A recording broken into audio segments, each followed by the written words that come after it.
Hey guys, welcome back again to another exciting video. Previously, we have discussed about Sarad.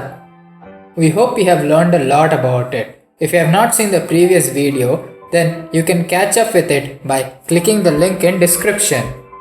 Here, in today's video, we will give you the complete introduction on Jal Tarang. Therefore, before we begin, if you are new to this channel and like the content what we post, then go and hit the subscribe button and push the bell icon so that you'll not miss any updates when we upload a new exciting video.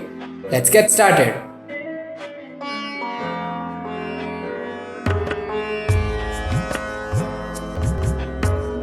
One of the oldest instruments in the world, Jal Tarang, comes from Jal meaning water and Tarang that connotes to the waves in water.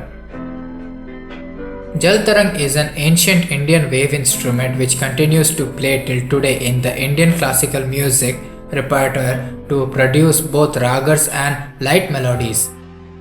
Jal Tarang is an unique instrument in the sense that it is both a percussion as well as a non-percussion instrument used to play solo performances accompanied by tabla or as an accompanying percussion instrument. It consists of a set of ceramic or metal bowls filled with water. The bowls are played by striking the edge with beaters, one in each hand. The instrument was developed in ancient India around the 17th century and finds its first mention in the music treatise Sangit Parijat. This medieval musical treatise categorizes this instrument under Ghan Vadya, idiophonic instrument, in Indian music terminology, wherein the sound is produced by striking the surface of the instrument primarily to produce vibrations without the use of strings or membranes. It is said that Alexander, on his return from India to Macedonia, managed to take some Jal Tarang players with him. Vatsyayana's Kama Sutra mentions about a certain water instrument called Udaka Vaidya, which is assumed to be the Jal Tarang, as he mentions playing on musical glasses filled with water is one of the 64 arts and science to be studied by a maiden.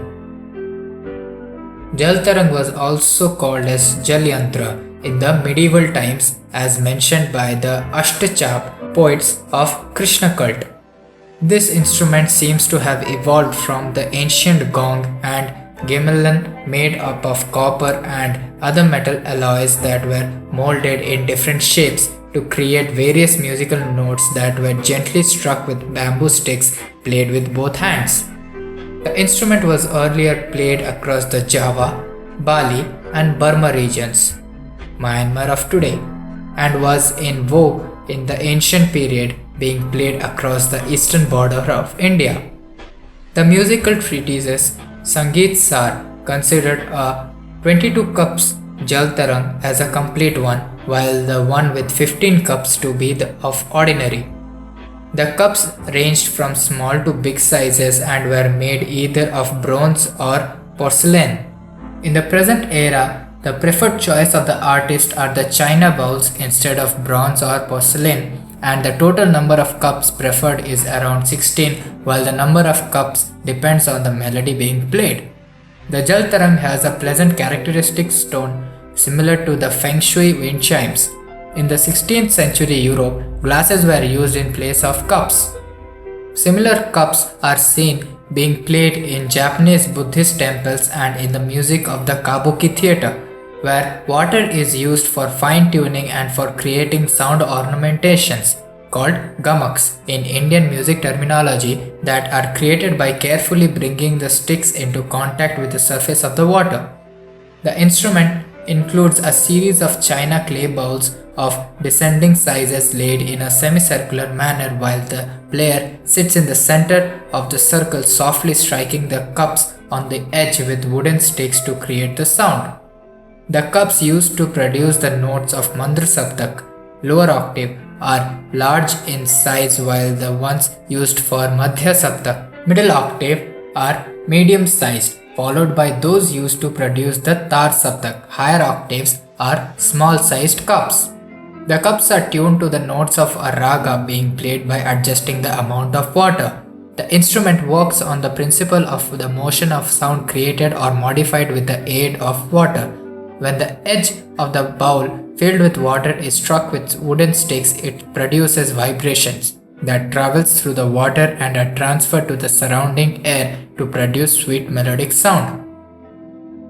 The instrument requires a skilled technique to play some fine nuances and is not easy to tune as it sounds and need proper guidance, practice and experience. While an accomplished player can display his skills by playing some fine nuances and vibrations if he is able to rotate the water through a quick yet soft touch of the stick. Very few artists have adopted Jal Tarang as their chosen instrument for classical performances, namely Milind Tulankar, Rajanna Pradhan, Anayampati S. Ganesan, and Dr. Ragini Trivedi, who is one of the first women Jal Tarang players who has trained several students in this rare instrument. Due to its delicate build and design, besides the difficulties and the lack of ease that a player faces, while trying to play the more complex ragas, Jal Tarang is losing its popularity and is a dying art that needs to be preserved. Well, that was the complete introduction on the instrument Jal Tarang. We hope you have understood today's concept. If you have any queries, then feel free to contact us. You will find the contact details down in the description. If you have liked today's video, then don't forget to drop a like to it and share it with your family and friends so that even they get the knowledge of Jal Tarang. To be notified when we upload these kind of exciting videos, you should go and hit the subscribe button down below and push the bell icon. You can follow us over Facebook and Instagram for more updates. Links are in the description. Thanks for watching, and we'll see you in the next video very soon. Till then, you can watch our rest of the videos which are going to appear right now here on the screen.